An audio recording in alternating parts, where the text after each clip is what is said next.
Shana Tova. Tonight, I would like to tell a story, but I'm going to need you to help me tell the end of the story. This time has been filled with so many challenges, so many difficulties, so many losses, so many things that we miss. Tonight, on Erev Rosh Hashanah, I'd like for us to focus on what we have, despite the circumstances, what joys we have found. I'd like to know what treasures you have found during quarantine. Now, if you were all here in our sanctuary, I would ask you individually, and I would love to hear your responses. I'd actually like to hear your responses anyway this evening, but in a different kind of way. If you would prefer, you can give me your answer to that question after Yontiv. You can send me an email, but if you're willing to, I'd like to hear your answers now. If you have another device besides the one you're watching this service on, a phone, an iPad, something that can send text messages, I'd love to hear your answer to that question now. And what you're going to do, if you're willing, is open the app that allows you to send messages. And in the place where you would normally type the phone number of the person or the name of the person, you're going to type the numbers 22333. And then in the message area, where you would usually write the message, wishing each other Shana Tova, I want you to type in JOELM 670, Joel M 670, and then press send. After you've done that, you should get a response back that indicates that you are now participating in Joel Mosbacher's session. And once you've got that message back, then you can send in your answer. The question is, what is a treasure that you have found during quarantine? We're going to need your answers in order to finish our story. Once upon a time, in a land far, far away that you can only imagine, called Minsk, lived a wise woman named Malka. She was known as Malka of Minsk. She was so wise. If you were here, you would say, how wise was she? She was so wise that people would come from miles around to hear her wisdom and to hear her advice. Sadly, though, wisdom didn't pay that well, and so her family was often hungry and cold. One night, as Malka was sleeping a very deep sleep, she had a vivid dream, one of those dreams that you don't know whether you're awake or asleep. And in the dream, she saw a riverbank, and above the riverbank was a bridge, and over the bridge was a palace. She saw it clear as day. And then a voice came to her in the dream. It said, Malka, go to Pinsk, and there you will find buried in that riverbank a great treasure. She woke up with a start. She didn't know whether she had been dreaming, and then she realized she'd been dreaming, and she thought, what a crazy dream. I've never been to Pinsk. It's 180 miles from Minsk. I'll never go there. What a strange dream. And she went about her day.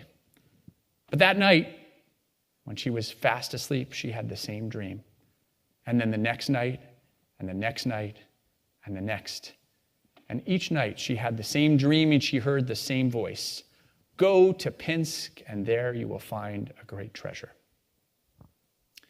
After 7 days, she woke up and she thought, well, this might be a crazy dream, but I can't ignore it any longer. And so she hugged her family. She gathered some meager belongings and food to take with her, and she made her way out onto the long and dangerous road from Minsk to Pinsk. When she got there, her feet somehow naturally took her directly to the Pripyat River. And when she got there, she saw the riverbank she had seen in her dreams. And she saw the bridge. And above the bridge, she saw the queen's castle. And she knew that this was the place where the treasure was buried. But as she looked around, she also saw that right there above on the bridge was a guard looking down at her. And she suddenly despaired. I can't dig here with a guard looking at me, she thought. This could be dangerous. I could get in trouble. What was I thinking following this dream? And she sat down by the edge of the riverbank there, and she thought about why she had come all this distance, why she had left her family, and what she could do to possibly distract the guard so that she might dig for the treasure. She sat there for hours and hours and hours. She didn't know what to do. Finally, after several hours, just before sunset, she saw the guard begin to scamper down from the bridge, and the guard confronted her. He said to her, "What are you doing here? Why are you sitting here? You haven't broken any laws, but what's going on? Are you waiting to see somebody? Are you waiting for something to happen?" And in that moment, Malka decided to tell the truth. She spoke the truth of her dream and of her belief that if she had just come to this place, there would be a treasure buried there. She told this in a sheepish kind of way, not believing that she had taken this journey. "I guess I was just taken in by the power of the dream," Malka said to the guard. And no sooner had she finished that sentence than the guard broke into laughter, uncontrollable. And Malka said to the guard, "Why are you laughing?" And the guard said, "It's so funny that you should tell me the dream that you did, because I too have been dreaming a dream of a treasure in a faraway city, that there, at a certain house, at the home of a wise woman, underneath the hearth of the home, there would be buried there a treasure. And I thought to myself when I had this dream, I can't tell my friends. They'll think I'm crazy if I tell them this crazy story." Malka said, "A certain place, a certain city, a certain woman?" And the guard said, "Yeah, I think it was Minsk.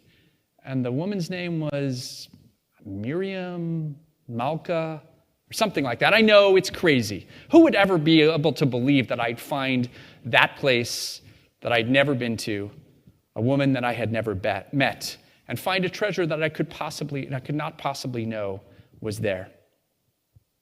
Malka immediately knew what her own dream had been all about.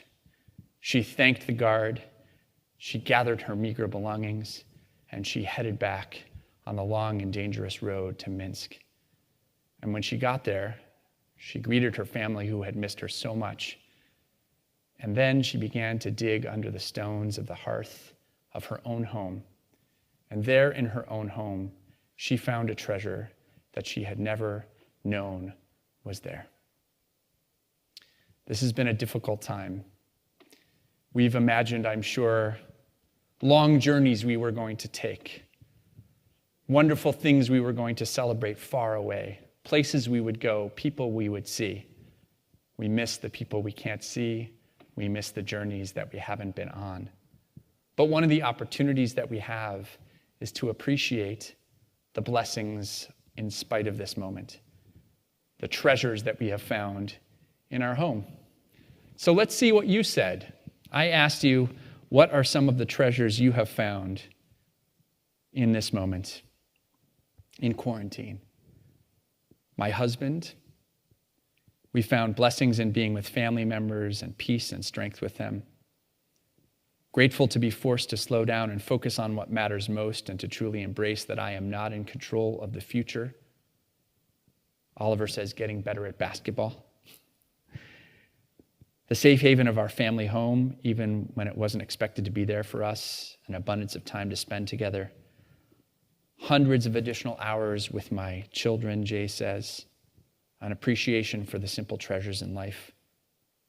The moments when we get beyond the basics and engage in honest conversation about how we're really doing.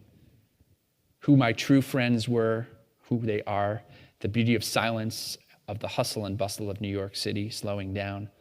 A calm I didn't know existed, Elliot said. I rediscovered 30 cousins of multiple generations on my father's side. We Zoom as a group monthly and text on WhatsApp every day.